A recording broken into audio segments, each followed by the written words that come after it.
It's Friday night. It's 10 p.m. And this is The Nightly Show.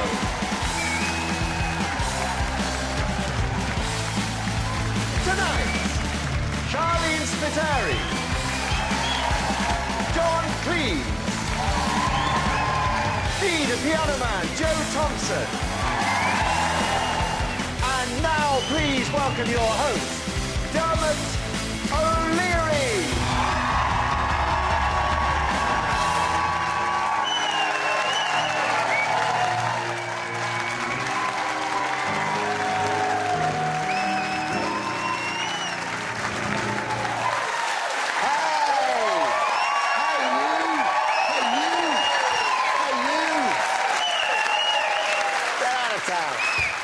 Hey, welcome to The Nightly Show, the last show of the week.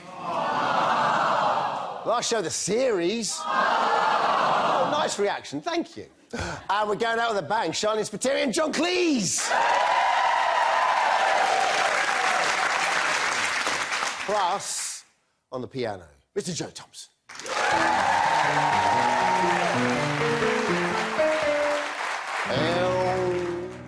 All right, time to delve into this ridiculous flying circus we call our wonderful Earth and find out what's been going on out there. First up, happy birthday to the Queen. 91 today, people. Come on.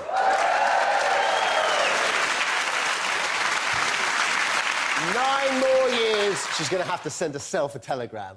The Queen famously has 2 birthdays. One is her actual birthday, and the other one is Helen Mirren's. Now, apparently the Queen, Her Majesty, had a lovely day. Here she is tucking into her birthday cake. There we go. It's a Victoria sponge, or as she calls it, her great-great-grandmother sponge. That's good. Here she is before she opened a present from Wills and Harry. Hoping it's a box set of The Crown. Yeah! Look at me! Although there was one awkward moment when someone suggested doing the bumps.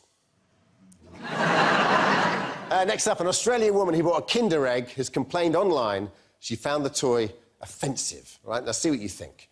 Here we go. Now, this is... not that bad, is it? Kinder Eggs normally have the wrapper on the outside. Now, apparently she was disgusted by the way it's grabbing its plastic genitals, but... at least you can't see its genitals. It does remind me of someone, though, and I can't quite just... Joe, it's the end of the series, my friend, so for one last time, to cover my walk to the desk, play something that's going to get us to another series, please, and something that conjures up a guy who's D-Mob happy heading back from the front to visit his girl in Tulsa. And a 3, 2, 1.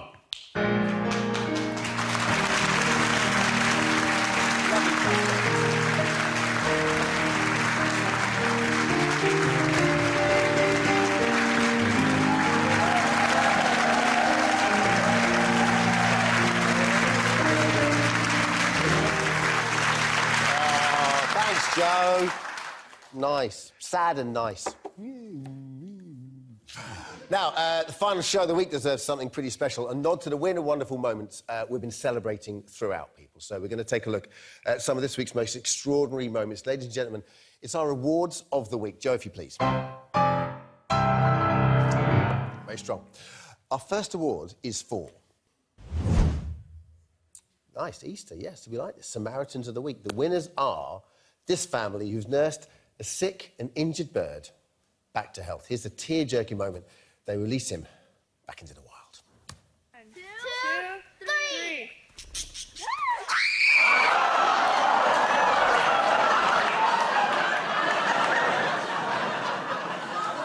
You just hear the kid scream and you're like, that's going to be with you for the rest of your life.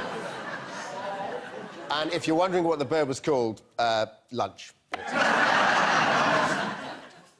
The next award is for...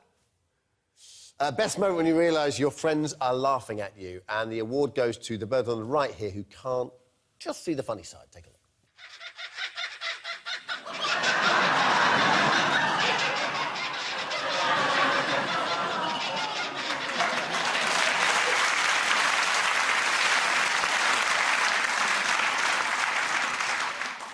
He actually did tweet us that clip, though.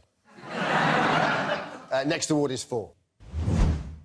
Best Little Brother of the Week. This is brilliant. The award goes to this little guy who helps his brother out of a dental dilemma.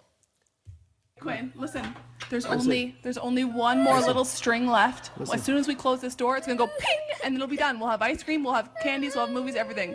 Okay? Oh, it's so ready to come It out, is. Quinn. It's ready. It's one more little drop. Okay. Come on, keep it. Okay. You.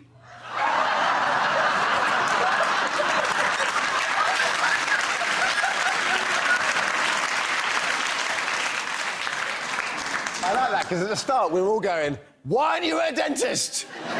What year are we in? And then the little kid's like, and you're like, oh, thank God for that. And who hasn't wanted to knock their brother's teeth out at some point? And the final award is for... Best surprise ending of the week. And the winner is these peaceful doves who just don't know what's coming. First.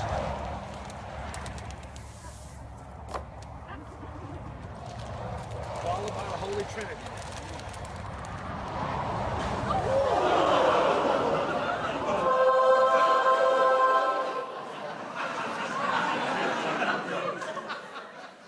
I would like to say no animals were hurt, but I would be lying. Those are our awards of the week.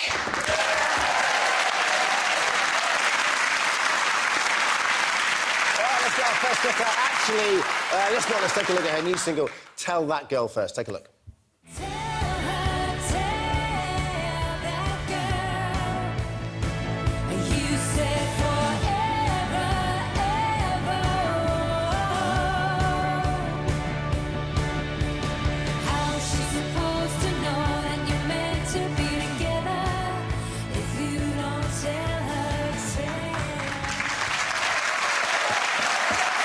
$35 million albums worldwide, so the drinks are on her, people. It's Scotland's greatest Texan, Sharleen Spiteri!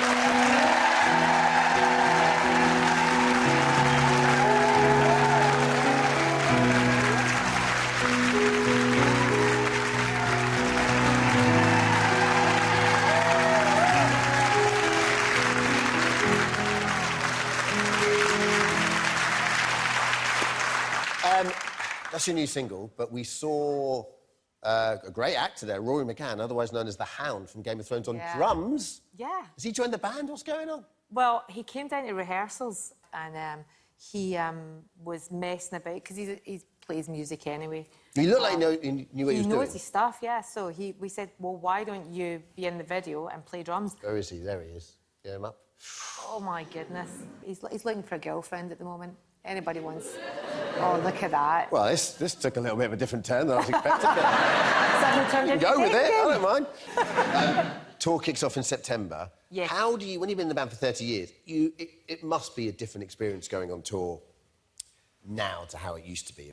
Do you know what? It's really funny because going on tour, like you go on tour in the early days and it was like mental. You go out for like sometimes 2 years at a shot, you were gone, you just literally went on tour, came back after 2 years, been sleeping on the tour bus, literally, like, come back. And then there's a period where you go, you have children, everyone's kind of quietens down just a little bit.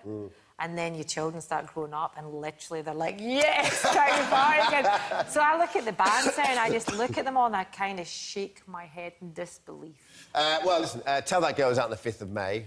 The tour starts the 11th of September. There's the album Jump Aboard. I'm very impressed, by the way. See the existing cassette. Yes!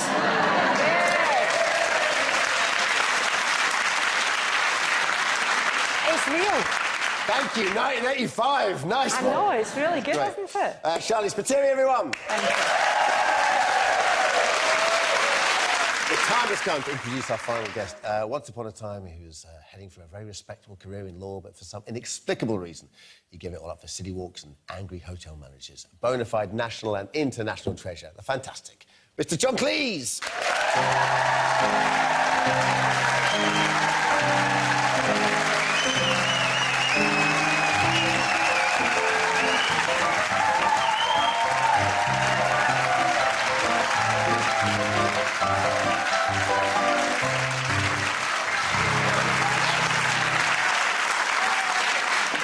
John, how are you? You must be Dermot. We briefly glanced at each other outside. Yeah. We did. Nice to meet you. Nice to meet you. Don't have an Irish accent. No, I know. Irish parents. Really? Oh, it's just going to be one of these I'll interview the interviewer interviews. I could do where I'm from, my dear, down in Somerset, you see. That's my natural accent. Oh, my handsome, you got a lovely accent right there. That's right, my dear. You chose the funeral march Yes. that went into The Entertainer.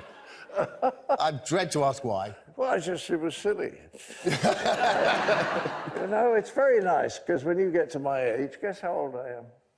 I am going to say 60. Try and work on you. Oh, how nice. I'm 77, man. 77?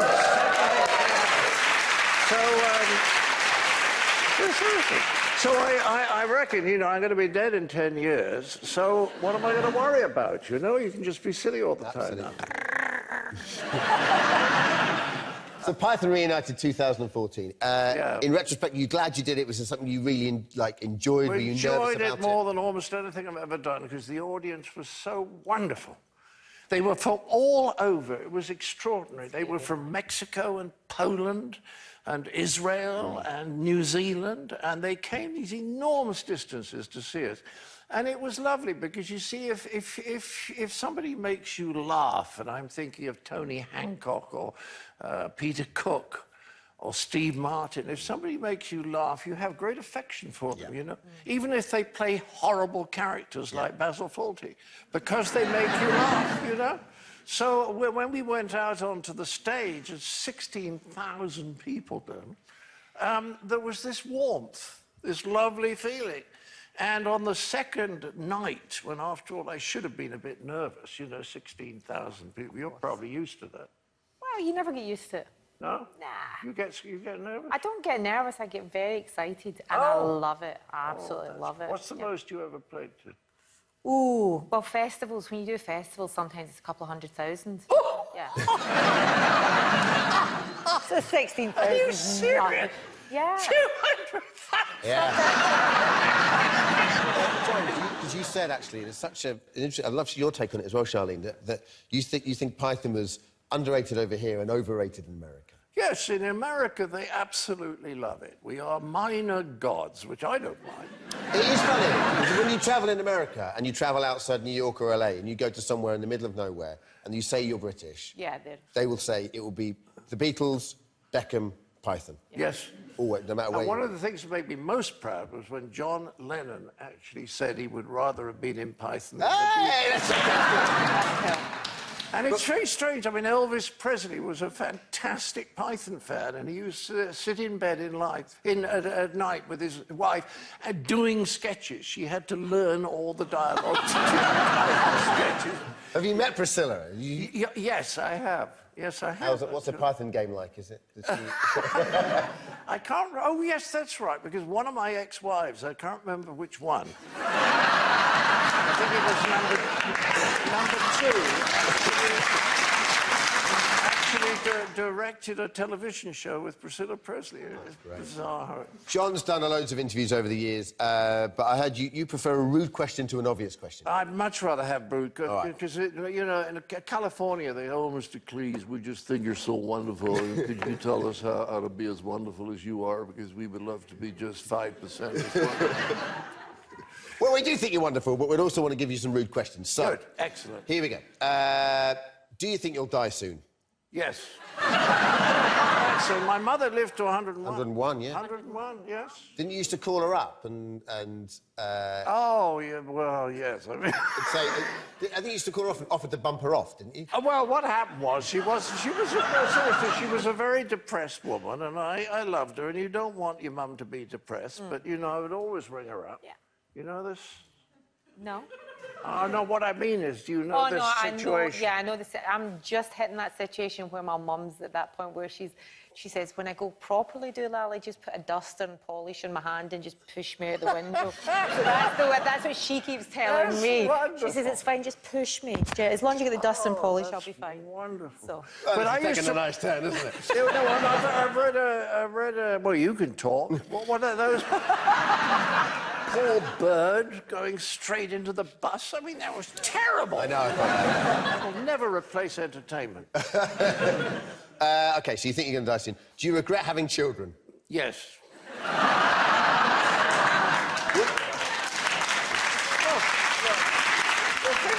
thing about children is this: you do love them, but they are a pain in the arse. Yeah. First of all, right? I agree. First of all, they cost a fortune. Secondly, you worry yourself sick over them all the time. Yeah. And then they grow up like their mothers.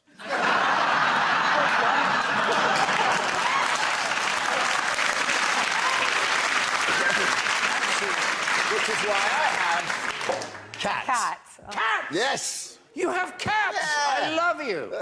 We have 4 cats. Jenny and I have 4 cats, and they're the biggest bloody things you've ever seen. One of them is 21 pounds, which is absolutely Does enormous. it just steal the other cat's food? Well, yes, just like, you remember the joke about the gorilla? The guy says he's got a gorilla, and the fellow says, what do you mean you've got a gorilla? He says, well, I live with a gorilla. And the fellow said, well, where does he sleep? And he says, wherever he fucking well likes.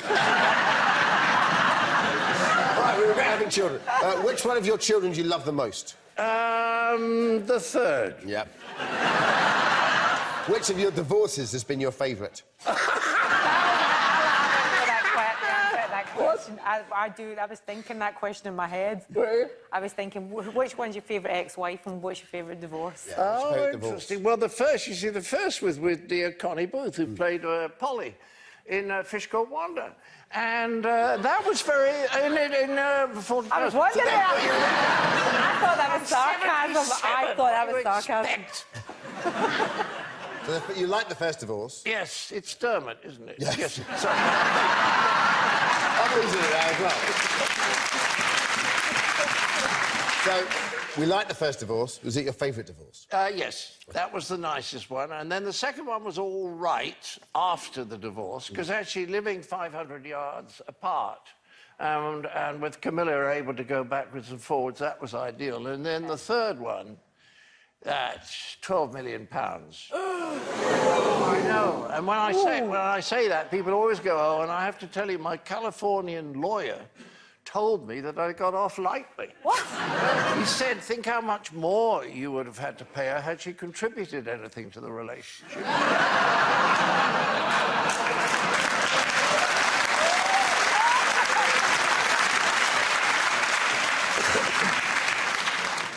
Listen, we've got to go to the break now. For now, we're on John Cleese and Sharleen Spiteri.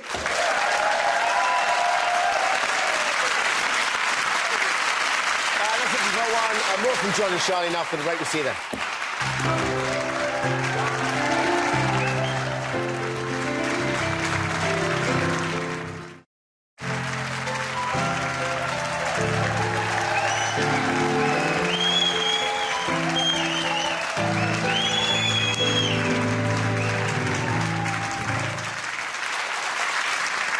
So, Dermot, what first brought you into show business? Well, John, it's an interesting question.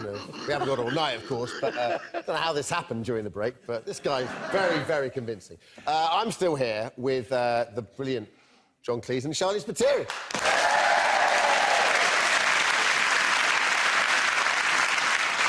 John, so you're over here at the moment. You spend a lot of time UK, US? Well, I work a lot in the US because they're such fans of Python. And Yeah. it's very easy to earn good money there. And I don't have to be here in the winter, which I refuse to do. I mean, people have a bucket list, and I have one thing on my bucket list, which is that I never want to be cold again. As objectively as you can, if such a thing is possible, have you noticed that America's different now Trump's in power? Does the Pope shit in the woods? In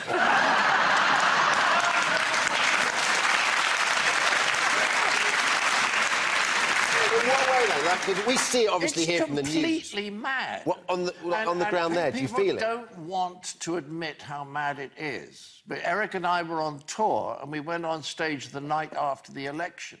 And we get out in front of 2,000 people, and they're sitting there like this.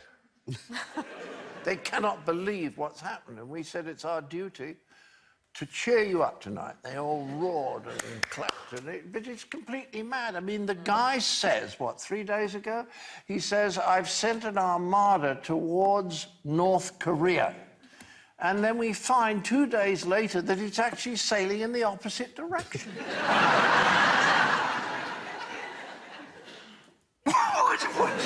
And that's Yes, I think that's what people say, except that the Trump supporters are still at about 38, 39%. They still think he's great. Yeah. But these are the stupidest people you've ever met. The one I thought was just wonderful. There was a woman on supporting him, and somebody said, what do you feel about that time when he was recorded on the bus saying, if you'll forgive me saying so, that if you're a celebrity, women expect you to grab them or grab their pussy? Yeah. And she said he would never have said that if he'd known he was being recorded.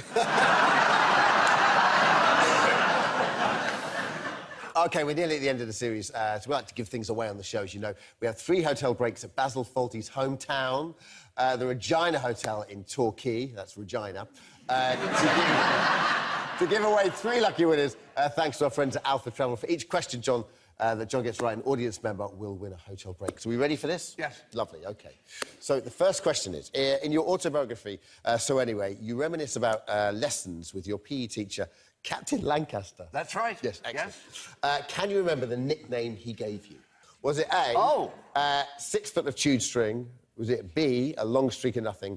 Or was it C, an oversized oaf? It was it was the first. It was the first. Let's take a look if you're right. The wonderful district of Torquay. Yes, there we go.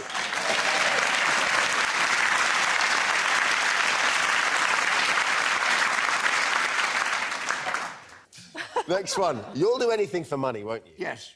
Which of these products have you not... Actually, that's not quite true. I will not work for the Daily Mail for money.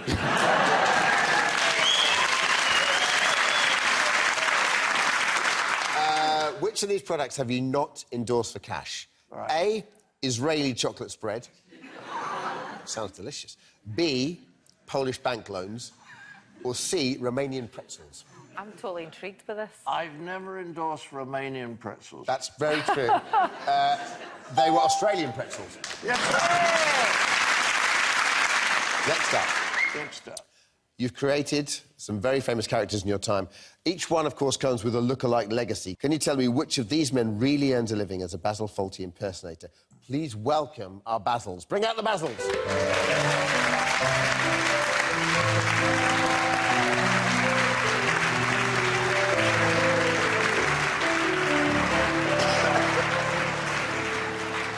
OK. Wow. Basil meet John, John meet Basil. So what do I have to... Well, is it Basil 1, Tim? I'm sorry, you deaf? Lovely. Quite good. Is it Basil 2, Rob? You started it. You invaded Poland. Or is it Basil 3, John? May I ask you what you're expecting to see out of a Torquay hotel bedroom window? One of these... Well, they're all rather good. They are, aren't they? So what have I got to guess? The one who isn't or the one who is? You've got to guess the one who is, but I think all 3 should be. I don't know. I think... Ask him a couple of questions. I think the one in the middle is. Yeah? That's Rob in the middle. The one, Rob in the Saying middle. Rob. Number 2. OK, well, the real Basil, please step forward. Thank you so much. Ladies and gentlemen, our 3 Basils. Well done.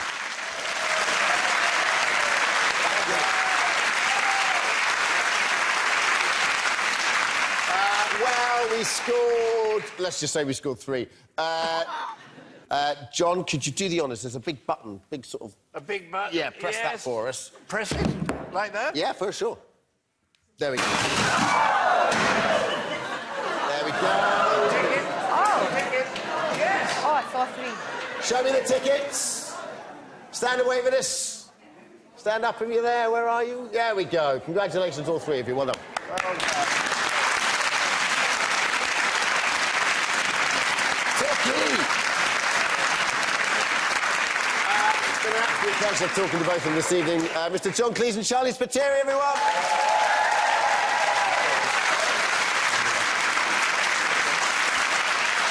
Okay, big thanks to our guests, Sharleen Spiteri and John Cleese. Joe on piano, to everyone who's joined me throughout the week. It's the end of the series, so thanks to the team for working so hard. Most of all, however, thanks to you at home for watching. Good night. We'll see you soon. Bye-bye.